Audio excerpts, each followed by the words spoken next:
comes of Jonah the Spectacular. That's our exercise. It's like chapter 5. Wait a minute, there is no chapter 5. You're chapter 5. I'm chapter 5. Like, how's that going to play out in my life? I'm at this juncture where the ridiculous nature of Phil has been made known, and it's so hard to see sometimes your own ridiculous nature. But other people around you can see it. You can see other people's ridiculous nature, right? What would that look like if you were to close out this chapter? What is my epic narrative? I'm going to be fickle or faithful?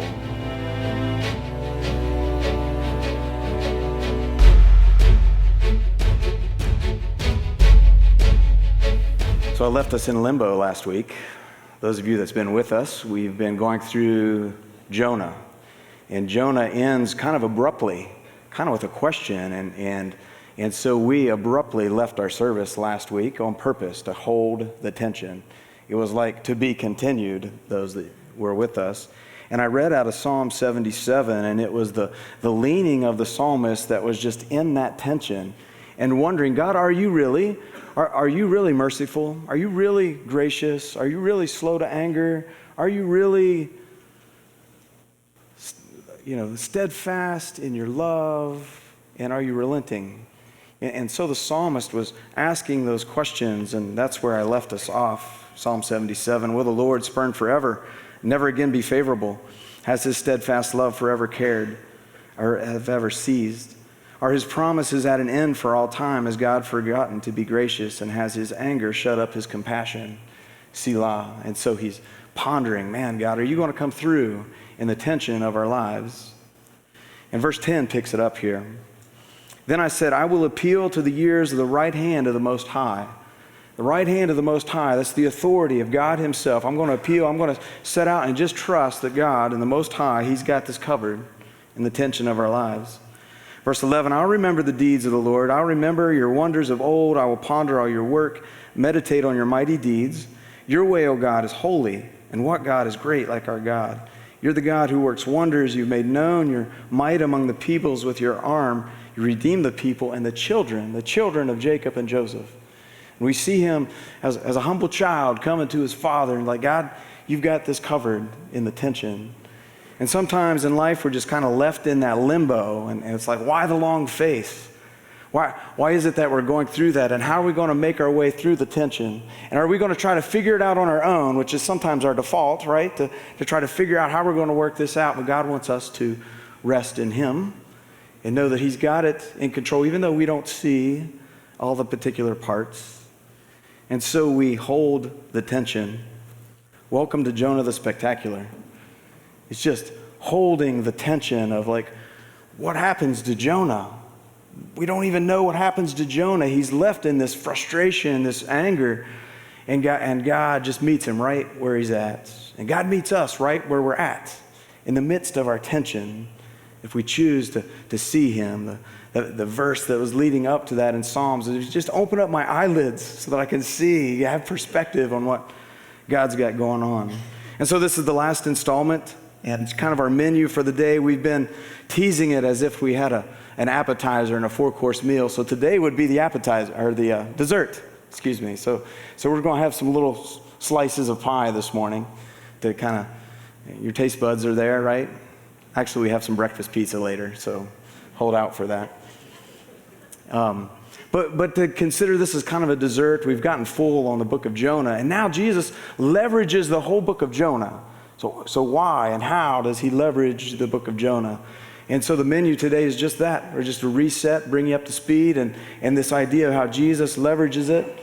And we gave the exercise last week from Jonah is like, are we going to be fickle or faithful?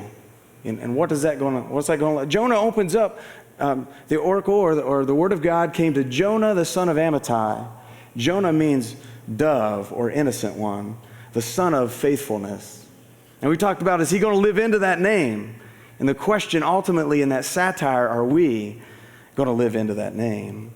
Ultimately, Jesus is the dove, the innocent one, the son of faithfulness, and he wants to implant that in us, that we might be seen before the Father as an innocent dove and faithful in him. But Phil can't do that on his own. And you can't do that on your own. We need Jesus to do that.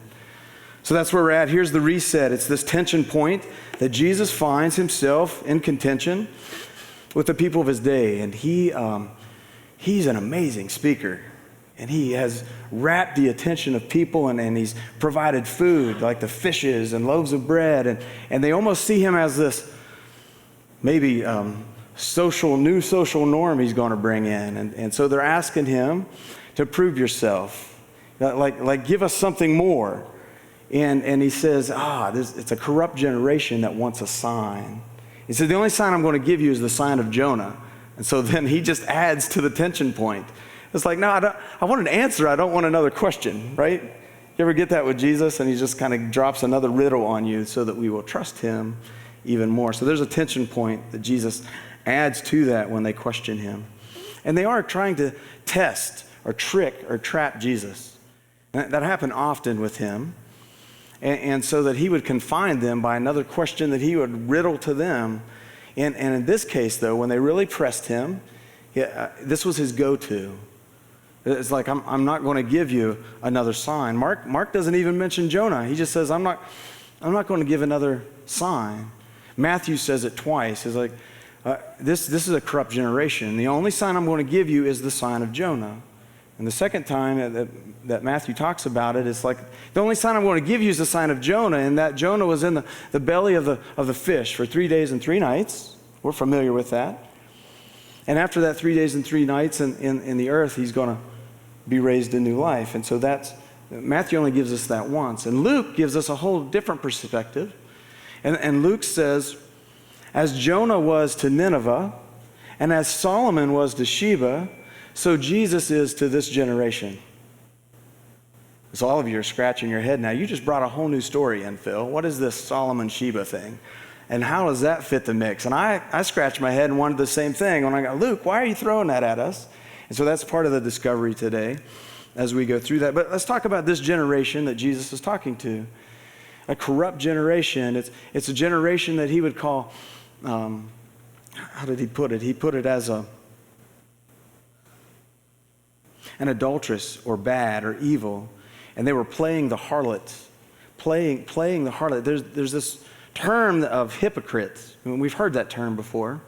And sometimes we forget, it has such a negative connotation to it, we forget that the original word was a Roman Greco word for actors on a stage, or pretenders, and they would use masks to mask who they were. And so they were called hypocrites because they were pretenders or actors. And Jesus leverages that word when he's talking about especially the elite, the leaders of his day.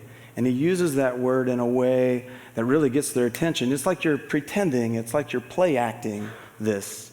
You hypocrites. And he's calling out that whole generation as that, but led specifically by the Pharisees.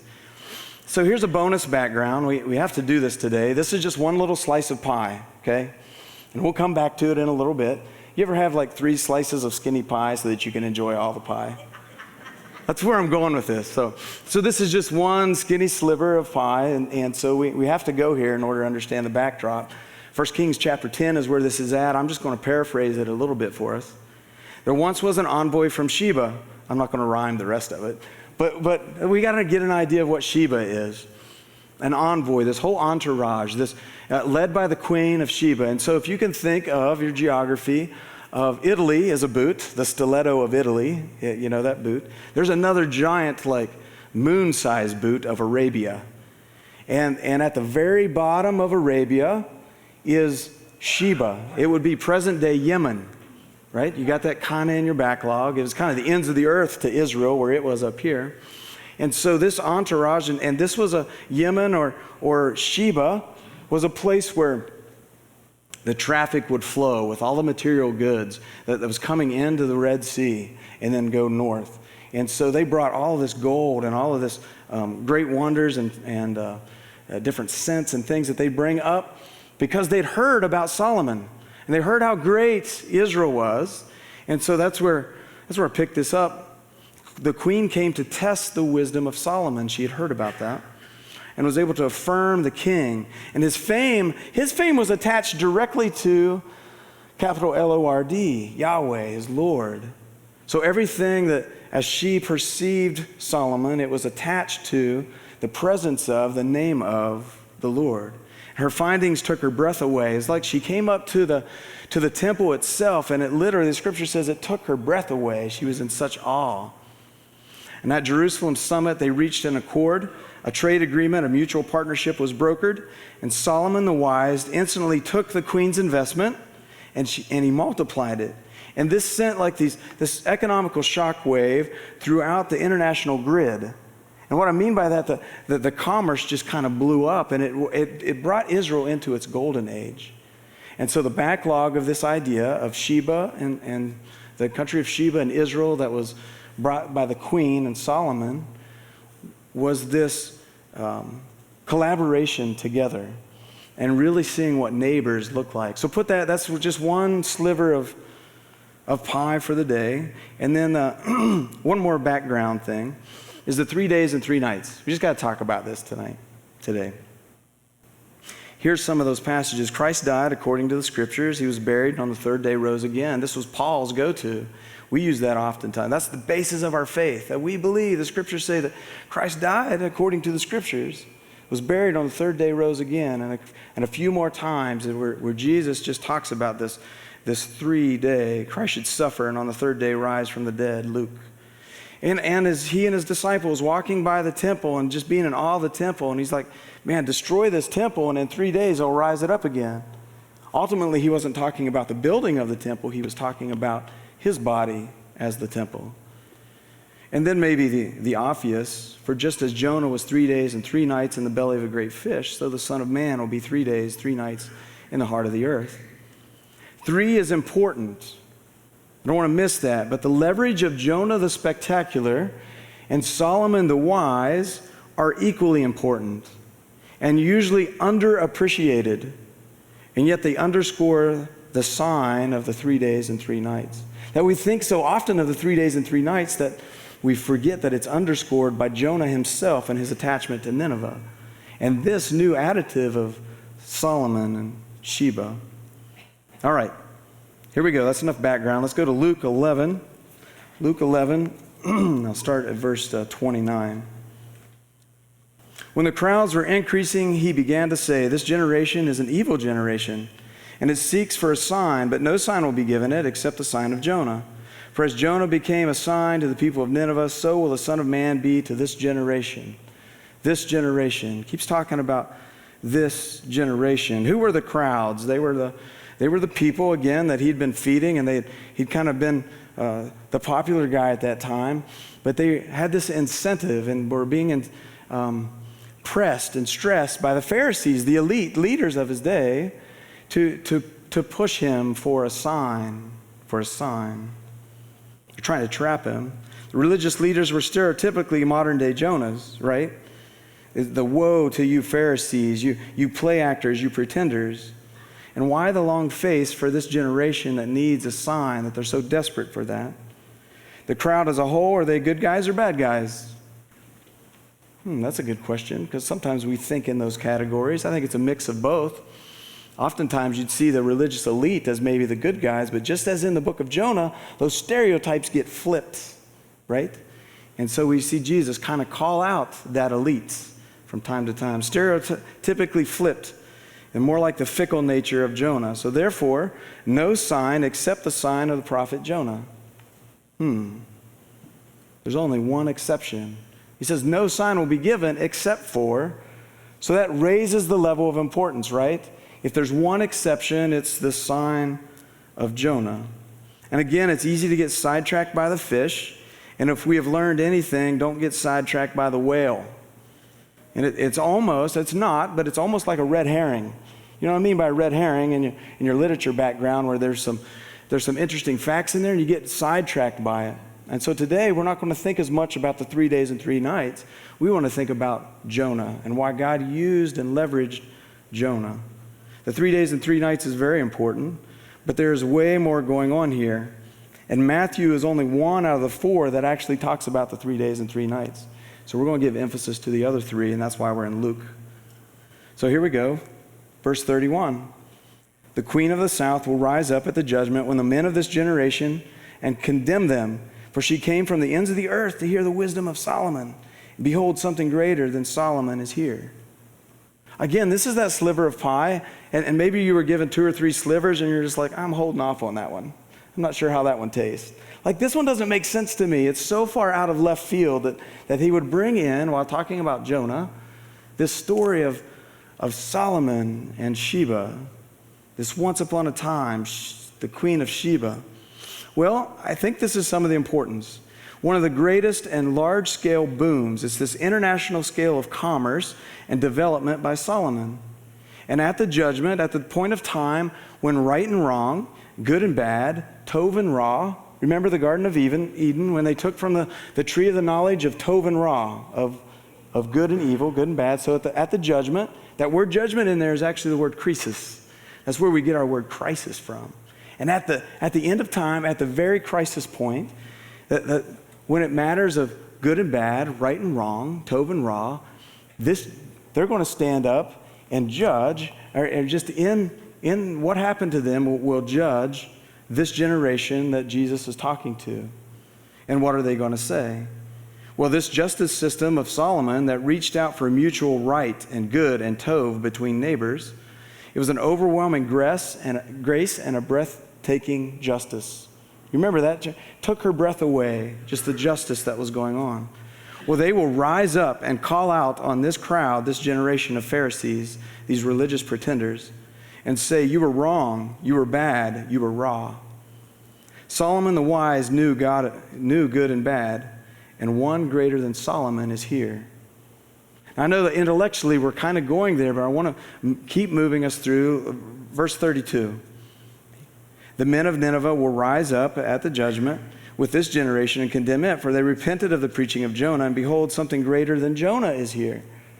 So it's sandwiching this story of Solomon and Sheba. And so likewise, one of the worst judges of good and bad was Jonah.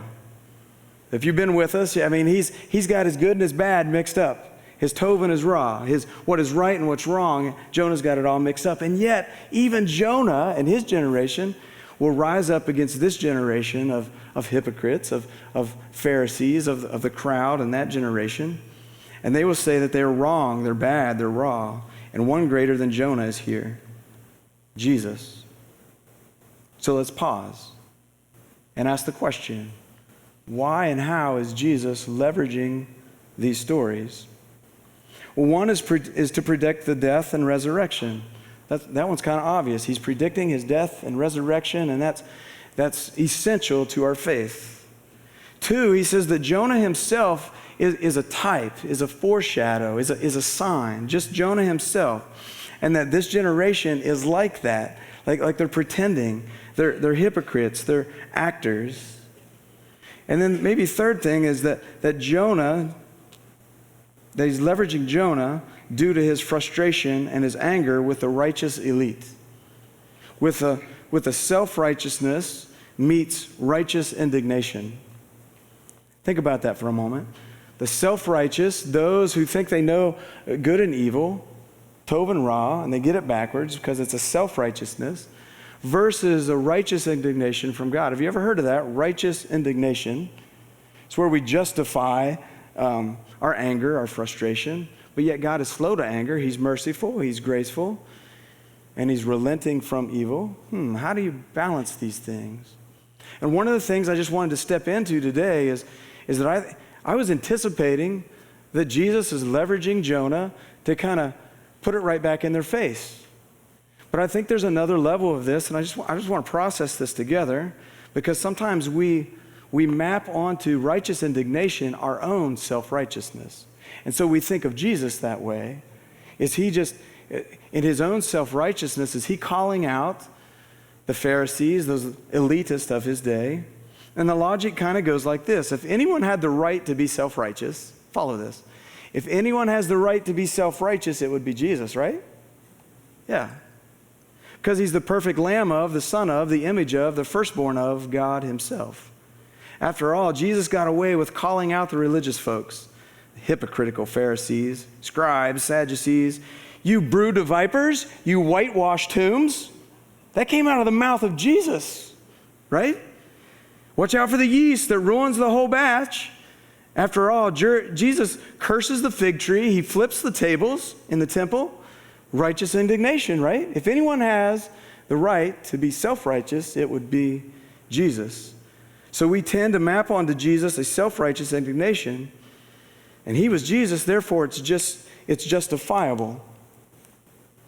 But here's where it gets tricky. I don't believe Jesus was practicing self-righteousness. I believe he only said and did that which the Father wanted him to do, and that it pleased him. And just as we're encouraged later on by the apostles that if we speak, we should speak with love and gentleness. And so then I'm like, through this whole new framework, how do you do that? How do you call you whitewashed tombs, you brood of vipers? Like, that doesn't quite compute to me. Partly because there's exclamation points in our English Bible after those. But is there a way that Jesus could actually be saying that in a loving way? You guys don't get it. You're like a brood of vipers. See, it lacks the exclamation point. You're kind of like whitewashed tombs. Do you see the difference there? It's not a self-righteousness. It's a righteousness that comes from the Father. That's a totally different bent. And so the exclamation points behind the name calling should not be mapped onto the name calling. The superimposed glare of Jesus facing off his agitators needs to be erased. And he delivered those words and flipped tables with a severe mercy. It was the same extension of grace that Jonah met when God appointed a huge fish, a huge waves, the huge wind, the plant, the east wind, the tiny grub or worm. Like God appointed all those things. But yet it was done out of grace and mercy, and that's hard for us to see. But even as Jesus acknowledged the elitist, it was done out of a steadfast love, a slowness of anger, and that's the posture of the Father.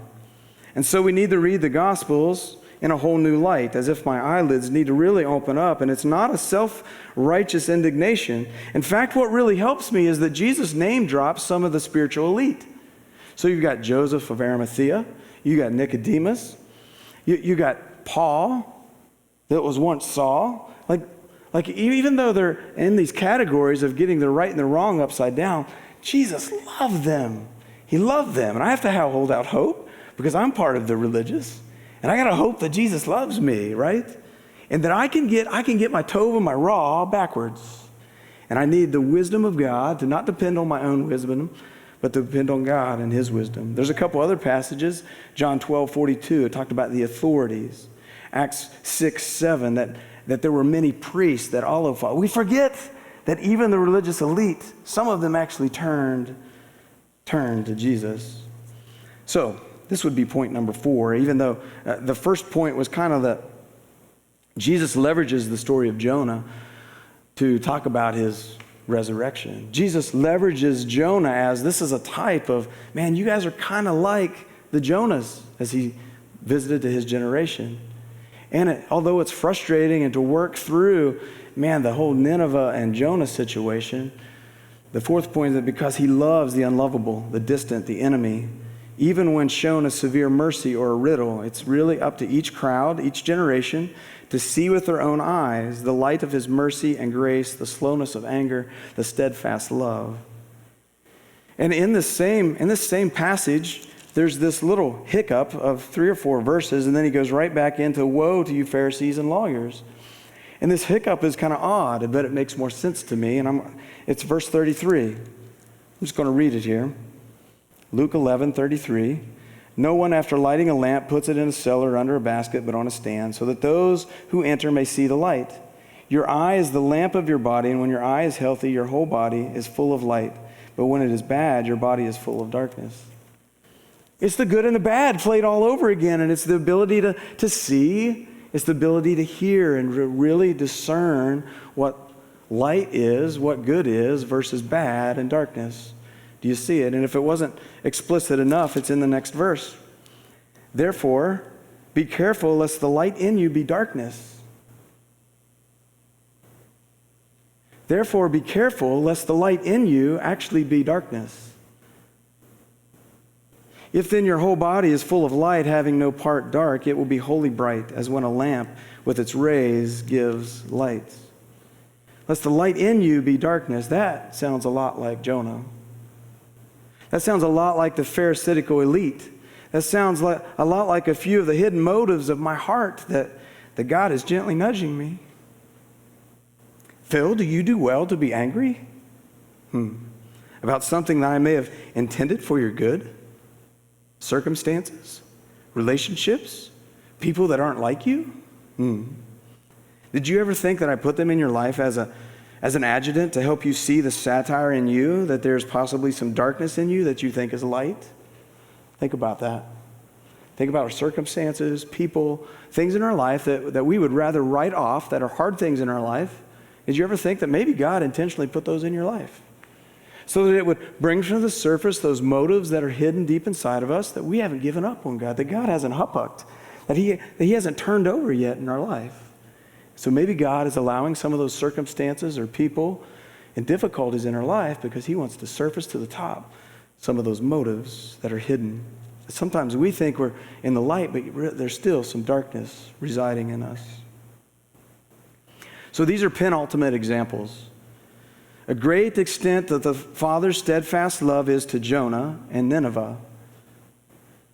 I don't know if you remember, the very end of Jonah ended in such an abrupt way that he says, Jonah has this attachment to this plant, and he's like, shouldn't I have an attachment to these people of Nineveh? There's 120,000 of them, and some of them don't even know the right from their left. They're like a bunch of children that don't know the right from their left, and the cows. Right? These cows that don't know how to come in and go out on their own. Shouldn't I? God said, shouldn't I have mercy on them like I would a child? That's a great example. Example number 2. The extravagant neighborly care for, love for, of Solomon to Arabia. Think of the wisdom that Solomon had, and it expanded not only from Israel, but to all of his spheres of influence. Where did that wisdom come from? It didn't come from Solomon itself. Do you remember? Like, God met Solomon at the beginning of his rule and says, what do you want? You know, it's not quite the genie in the lamp, but what do you want? And I'll give it to you. He didn't ask for riches. He didn't ask for what I would have asked for, is like, can I have 1,000 more wishes, right? What did he ask for? He asked for wisdom. And the words he used when he asked for wisdom, go back and check it out. He says to God, I'm like a child. And how am I supposed to rule these people going in and out? I need your wisdom. And so he comes before the Father humbly like a child and asks for the Father's wisdom. He doesn't take from the tree of the knowledge of good and evil. He doesn't try to define the good life on his own, but no, he depends on, as a child, to his Father. There's the example again, as a child. And then the greatest act of forgiveness ever, Jesus, the weight of the cross on his back, taking your place and my place, prepping for these 3 days and 3 nights. He knows it's coming. At the foot of the cross, he's hanging on the cross. And at the foot of the cross are these soldiers, and they're casting these lots, these dice, over his robes. And they're acting like children, playing the lottery at the foot of the cross. And what does Jesus say? He says, Father, forgive them, for they don't know what they're doing. That's the heart of a father. In the midst of his own death. And he loves them, even while he's hung on the cross. Father, forgive them, for they don't know what they're doing. That is grace. That is uncanny mercy. That is a steadfast love that relents from doing bad. When we get that, and when we are overwhelmed by that kind of grace and that kind of love, we automatically, the Spirit in us makes us do that. There's an example of that. Stephen, early in Acts. And he goes through the litany of Israel and what happened to them. And he's about to get stoned because someone is greater. Someone greater than Jonah, someone greater than Solomon. Jesus is here. And they begin to kill him because of the testimony of Jesus. What does he do? He sees the Father, and at his right hand is Jesus. And he says, Father, forgive them. Don't hold this against them. We see them as children, right? Coming to the Father. There's this humility involved in, and God is a gracious God, a loving God. So here's the test for the week as we kind of conclude Jonah the Spectacular. The test is what is the light in you? Is it really light or is it really darkness? Do we exude that same kind of grace and mercy, steadfast love, relenting from disaster, slow to anger? And which way are you going to run? You're going to run towards the presence of God for his name's sake or away from him? And here's one really practical thing. I think this would be a great exercise for all of us to take and journal down every circumstance, every person that's ever hurt you, and get it all out. I mean, get it all out. No one else has to read this, but you're just writing it out. Things that have hurt you, people that have hurt you, circumstances that have hurt you. Write it out, lay it down, and just have a moment of sincere prayer. God, I'm struggling with this. And once you've worked that through a little bit, go back through, and then put your name in there. Have I ever hurt someone this way? Have I ever caused circumstances in someone else's life? Have I ever contributed to those things? And I think as you work through that, you'll realize, oh my goodness, I too have committed that. I'm a Jonah, I'm a Nineveh, and I'm in deep need of the spectacular love of Jesus to see me as a child and then be overwhelmed so that there's this transformation that Phil, I can't. I don't have the compassion and mercy. I'm not slow to anger myself. But when I'm overwhelmed by Jesus, my wick of anger continues to get longer. And I'm exuding like a newness in my life of this steadfast love, and I don't want for my enemy their worst. I want their best now. And I think as we practice that, and we realize the grace and love and overwhelming mercy that Christ has us at the cross, and we come to him as a child, that we too will exude that. Would you stand with me as we kind of close in prayer? God, even today, there's this, I know some of it's just I have a cold, and some of it is like just emotionally spent. So God, read between all of those layers of both myself and the fellowship here, God, that there would be a way that you would dig into our lives, that we wouldn't deceive ourselves and think that there's no darkness in me. And if there's any light that's in me, it's got to be Jesus. So God, may that be the volume, may that be the praise of our heart as we really truly seek you. And that we think of Jonah as, man, I may be mirrored that way, but God still loves me, even in my worst. And so that brings us to a point as a people that we do truly want to just praise you as your children. And we love you. Thank you for calling us your sons and your daughters in your name. Amen.